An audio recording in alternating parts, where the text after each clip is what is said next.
Une économie prospère en pleine guerre, le président russe Vladimir Poutine s'est félicité du bilan économique de son pays l'année écoulée. En marge de son discours très attendu à la nation, Poutine a fait savoir aux Occidentaux que les sanctions économiques internationales n'avaient pas l'effet escompté. L'économie a tenu le choc et se porte même plutôt bien. L'Occident peut difficilement se passer du gaz russe, mais avait pour ambition d'affecter l'économie de la Russie. Le maître du Kremlin a réagi en exigeant un paiement en monnaie nationale. L'embargo voulu par les Occidentaux n'a ainsi pas fait plier le PIB russe, grâce notamment à ses factures conditionnées par un paiement en roubles.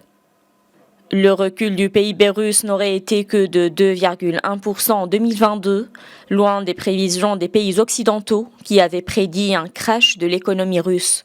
Pas de crash donc, et de belles perspectives à en croire le locataire du Kremlin, qui affirme avoir fait entrer le pays dans un nouveau cycle de croissance économique.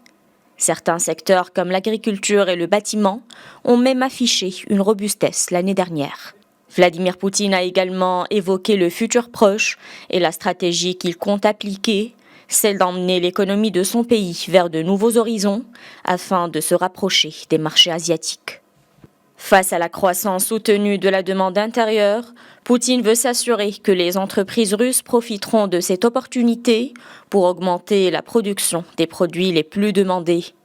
Exaltant la grandeur de la Russie, Vladimir Poutine assure que son pays relèvera tous les défis grâce à la solidité de son économie.